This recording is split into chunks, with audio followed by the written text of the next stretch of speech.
कह रही है आलस भरा पड़ा है और मक्कारी भी। तो इसे कैसे दूर करें?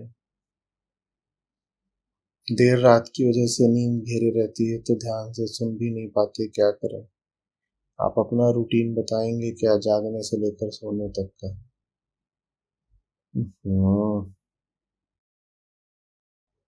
सीधे। हम्म, आचार्य जी से ही तुलना करनी है।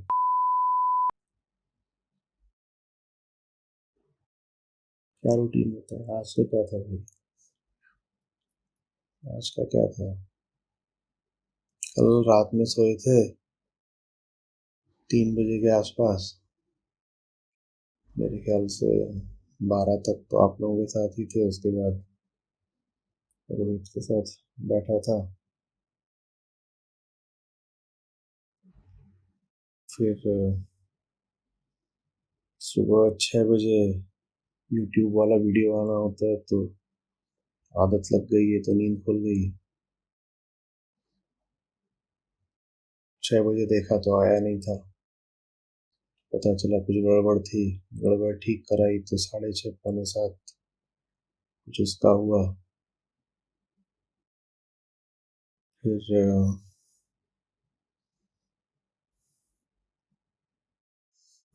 और एनडीटीवी वाला वीडियो था ना आज। हाँ, फिर उसी एनडीटीवी से संबंधित कुछ आज ट्विटर पर कांग्रेस बीजेपी चलने लग गया। तो लोगों ने इधर उधर से ट्वीट भेज रखी थी कि इसने ये कर दी, उसने वो कर दी। तो मैंने उसको ही मैंने कहा इनको देखने से अच्छा मैं खुद ही सर्च कर लेता हूँ, तो कीवर्ड डाल के खुद ही देख लिया कि दुनिया क्या कर रही है। उसके बाद क्या किया? उसके बाद जा कर के संजय को और रोहित को जगाया। उठ जाओ बेटा, 8 बज रहे हैं,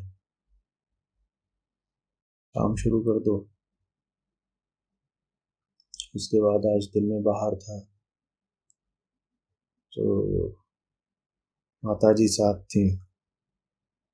उनका सुबह 9-10 बजे इंसुलिन का कार्यक्रम होता है, वो करवाया। फिर इंसुलिन के तुरंत बाद उनको 10 मिनट के अंदर नाश्ता चाहिए होता है तो उसका प्रबंध किया। फिर फिर क्या किया? फिर मैं खुद चला गया नाश्ता करने। फिर वहां से लौट कर आया तो हाँ, तो मैंने कोशिश की कि मैं थोड़ा सो लेता हूँ, 3 घंटे ही सोया हूँ। पर नहीं, कुछ ना कुछ चलता रहा। लोग कोई मैसेज भेज रहा था, कोई बात करना चाहता था, तो वो सब चलता रहा। फिर 12-1 बज गए। फिर 12-1 बज गए तो होटल से चेकआउट किया। और ठीक से चलती नहीं है माँ, तो उनको धीरे धीरे करके सहारा दे दे के एक सीढ़ी चढ़ाना होता है। तो उनको वहां से ले जा करके फिर बैठाना फ्लाइट में। ये थोड़ी एक लंबी प्रक्रिया होती है। ये किया, वहां गए, बैठे। रास्ते में रोहित साथ थे, तो जो भी पिछली रात की चर्चा बाकी रह गई थी, मीटिंग, वो मीटिंग रास्ते में, फिर एयरपोर्ट में और फिर फ्लाइट में चलती रही। फिर फ्लाइट से फिर क्या किया? हाँ, फिर फ्लाइट से उतरे तो हाँ, फ्लाइट से उतरे तो फ्लाइट से उतरने के बाद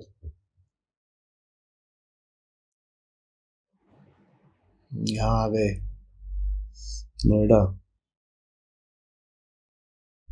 नोएडा आ गए तो हाँ, कुछ खाना बना हुआ था तो खाना खाया। खाना खाया तब तक लगभग पौने 10, 10 और 10 पौने 10 बज गए थे।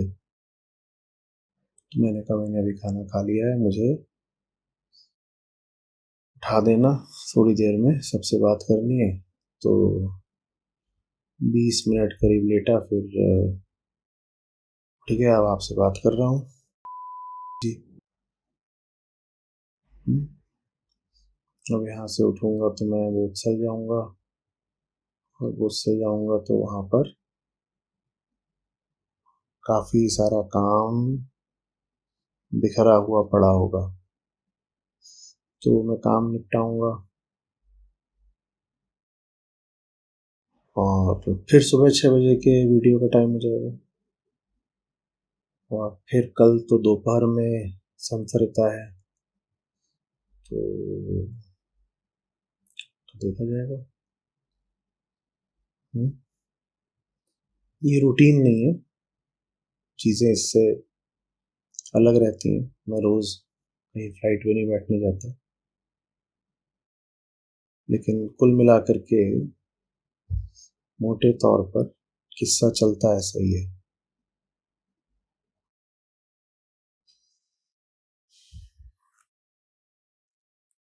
आलस, मक्कारी, ये सब तो तब चलते हैं ना जब सामने जब चीज़ वो ज़रूरी ना हो।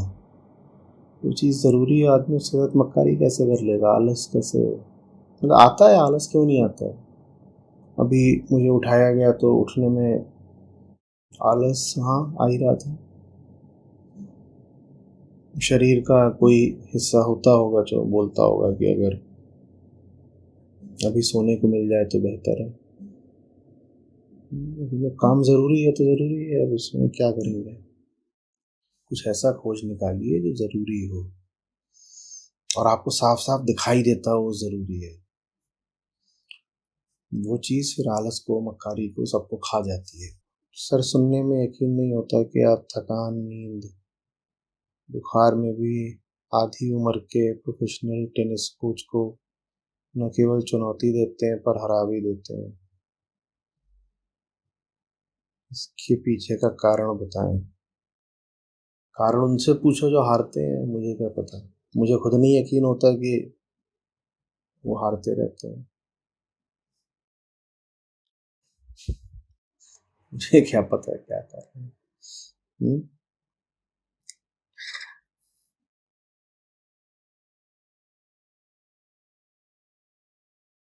एक किसी भी काम में जब आप बिल्कुल घुस जाते हैं ना, तो एक बिंदु आता है जब सिर्फ काम शेष बचता है। आप, आपकी सीमाएं, आपका दर्द, आपका इतिहास, आपकी मान्यताएं, आपकी उम्र, ये सब भूल जाता है।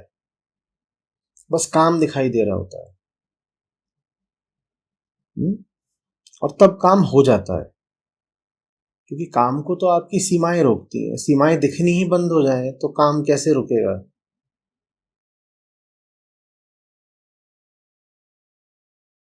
तो मैच थोड़ा सा आगे बढ़ता है, उसके बाद मैंने देखा है कि एक पॉइंट आता है जब मुझे बस बॉल दिख रही होती है।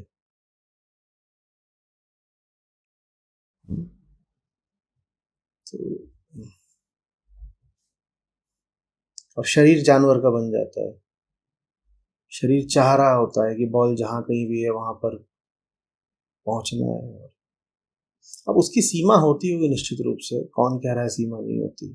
कोई और बेहतर खिलाड़ी आ जाएगा तो वो नहीं हारेगा।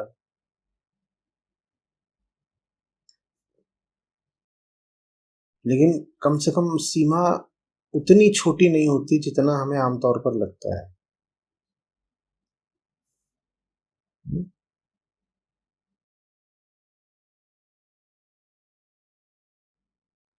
और आपने ये सब बातें शरीर के बारे में लिखी हैं, थकान, नींद, दर्द, बुखार, ये सब बातें।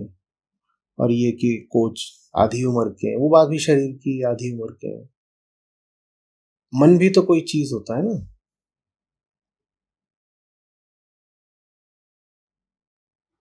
मन भी तो कोई चीज होता है।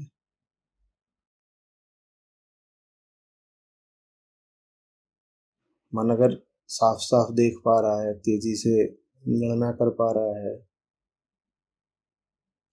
कि गेंद कहाँ जानी चाहिए, तो उसका भी तो महत्व होता है ना। लेकिन कुल मिलाकर के बात क्या होती है, पूछिए कि क्या, बात वही है कि टेनिस हो, बैडमिंटन हो, आप लोगों के साथ सत्र हो या कोई और काम हो, काम बचना चाहिए, करने वाला नहीं। काम हो रहा है, करने वाले का कोई मूल्य नहीं है। जो काम कर रहा है, अगर उसको बचाते गए ना तो फिर काम भी बचा रह जाएगा। काम सचमुच चाहते हो कि खत्म हो जाए, तो जो काम कर रहा है उसको भी खत्म होने को तैयार रहो। उसको खत्म नहीं होने दोगे जो काम कर रहा है, तो काम भी खत्म नहीं होगा। हाँ, बाद में हो जाता है, दर्द होता है।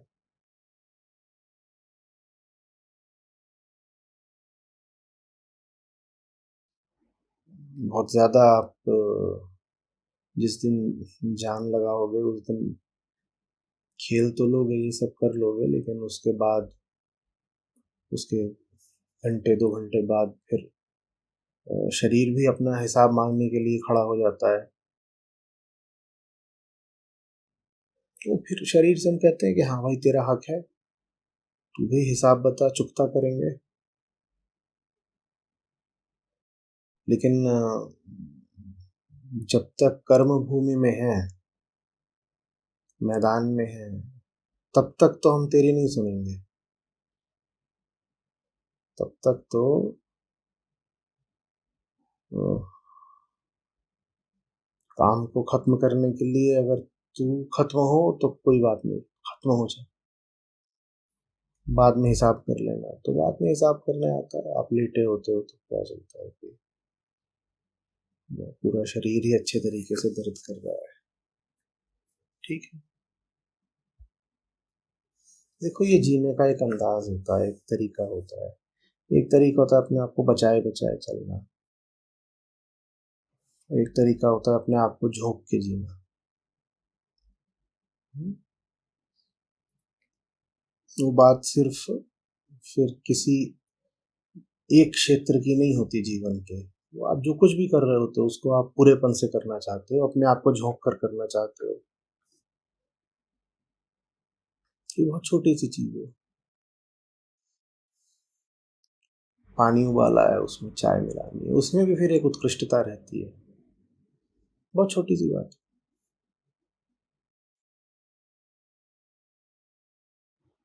आप गाड़ी चला रहे हो, उसमें भी एक उत्कृष्टता रहती है। आप कुछ टाइप कर रहे हो, कुछ लिख रहे हो, किसी किताब का कोई अध्याय पूरा कर रहे हो, उसमें भी एक उत्कृष्टता रहती है।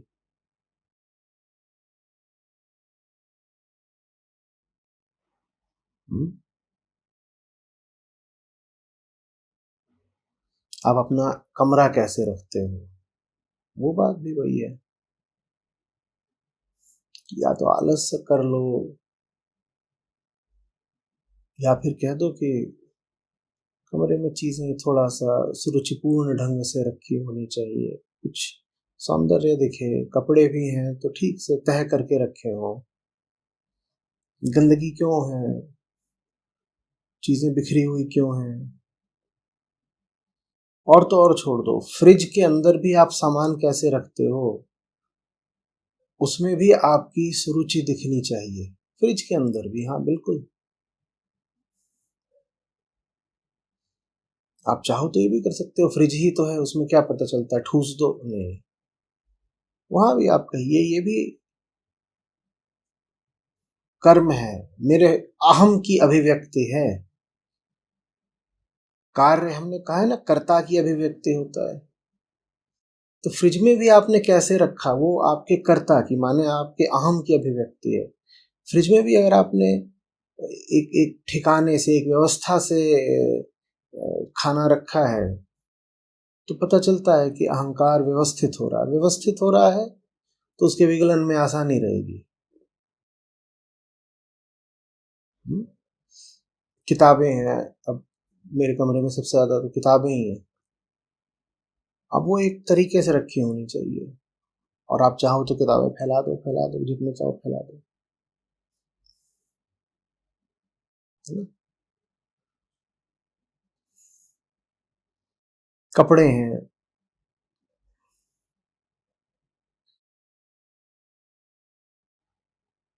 तो ऐसा उल्टा पुल्टा इन चीज़ों में जान नहीं लगती। पर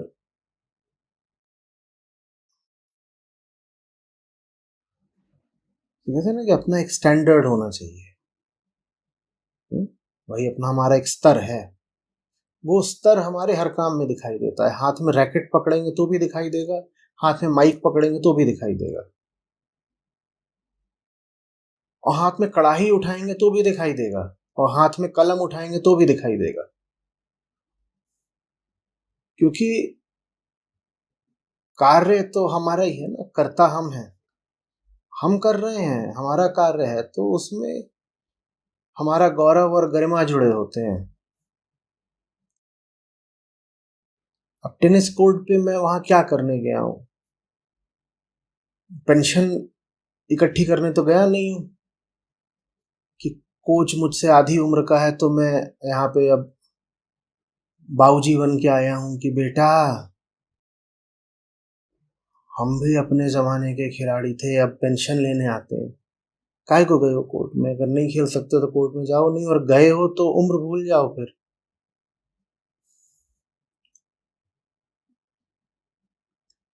हम्म? एक स्तर होना चाहिए, अपनी एक गरिमा होनी चाहिए कि जहां उतरे हैं वहां हम जो है सचमुच भीतर से आत्मा, उसका ऐश्वर्य दिखाई दे। मुझे बड़ा फक्र रहता है इस बात पर, बता ही देता हूँ, अच्छा है। हम्म? अपनी तारीफ सुनने में किसको मजा नहीं आता, वो भी जब अपने ही मुंह मियाँ मिट्ठू बन रहे हो। और वही मुझे इस पे फक्र रहता है तो रहता है, सुनाई देता हूँ।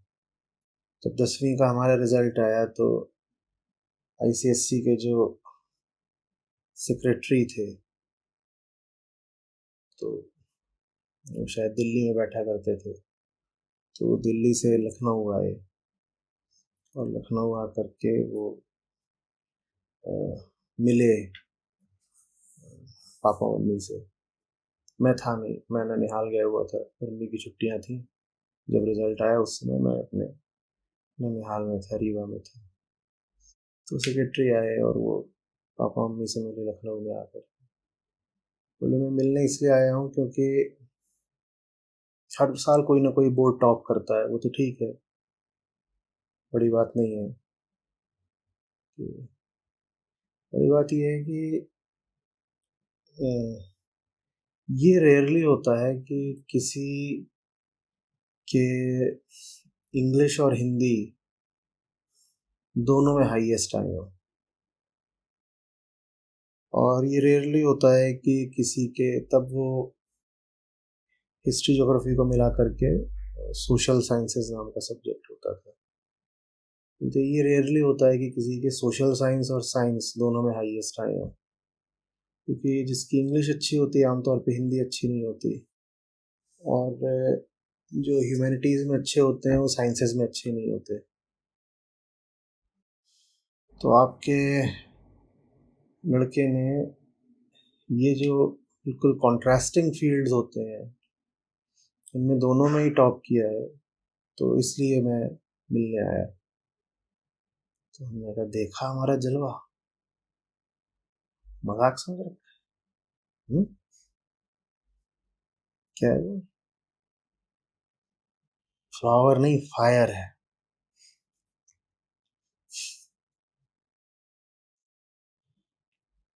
भाई जो भी कर रहे हो खुद ही कर रहे हो ना। तो हिस्ट्री हो या केमिस्ट्री हो, करने वाले तो हम ही है ना। हम ये कहते हैं कि साहब हमें साइंस अच्छी लगती है तो हम केमिस्ट्री में अच्छा पढ़ लेंगे, हिस्ट्री में नहीं पढ़ेंगे। जितनी अच्छी मेरी हिस्ट्री हो उतनी अच्छी केमिस्ट्री हो, तब कुछ मजा आता है। जितने अच्छे आप संस्कृत में हो उतने अच्छे आप कंप्यूटर साइंस में भी हो। एक बिल्कुल प्राचीन बात, एक बिल्कुल आधुनिक चीज, तब मजा आता है। देसी भाषा में भी पारंगत हो और अंग्रेजी में भी सिद्धस्त हो, तब मजा आता है। करने वाले तो हम है ना, हमारा नाम जुड़ा हुआ है, हमारा नाम जुड़ा हुआ है तो हम खराब नहीं कर सकते, बस बात तो इतनी सी है। चाहे जो भी कुछ चीज हो जिसको हम कर रहे हो, खराब नहीं हो सकती। और अगर खराब होने लगे तो भीतर ऊर्जा का विस्फोट होना चाहिए। ये गलत हो रहा है। जैसे भीतर जो भी कहिए, भीतर से बिल्कुल प्राण जग गए हो, या ऐसे भी कह सकते हैं जैसे भीतर से कोई जानवर जग गया हो, जो भी कहिए। जिस चीज के साथ मैं संबंधित हूँ वो चीज खराब हो रही है, परिणाम पर मेरा वश नहीं है, लेकिन जान तो पूरी झोंक सकता हूँ। वो करना चाहिए, और उसका अभ्यास जिंदगी के हर छोटे छोटे काम में करना चाहिए। छोटे छोटे कामों में अगर आप गुणवत्ता का, श्रेष्ठता का, अपनी आहुति देने का अभ्यास नहीं करोगे तो बड़े कामों में थोड़े ही अपने आप को अचानक झोंक पाओगे। कह रहे आपके चेहरे पर इतना तेज कैसे रहता है? वो एडिटिंग टीम से पूछो, ब्राइटनेस बढ़ा दी होगी उन्होंने। भैया चेहरे पे खाल होती है, कौन सा तेज रहता है? किस चक्कर में हो? हम्म, जी कोई तेज नहीं है मेरे चेहरे पर। क्या तेज होता है? क्या कुछ भी नहीं। कोई क्रीम लगा ली होगी मैंने किसी दिन, चमक गई होगी। या किसी दिन ये जो रिकॉर्डिंग वाली लाइट होती है वो ज्यादा तेज पड़ रही होगी तो वो चमक गई होगी।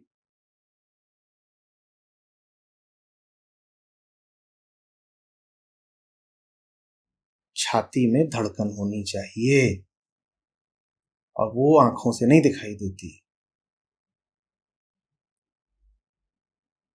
सूक्ष्म चीज होती है, उस सूक्ष्म चीज पर ध्यान दीजिए।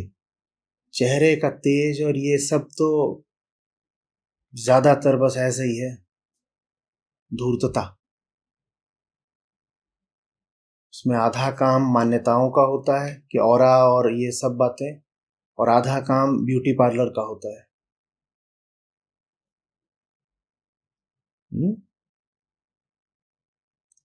यहाँ कुछ होना चाहिए, यहाँ यहाँ।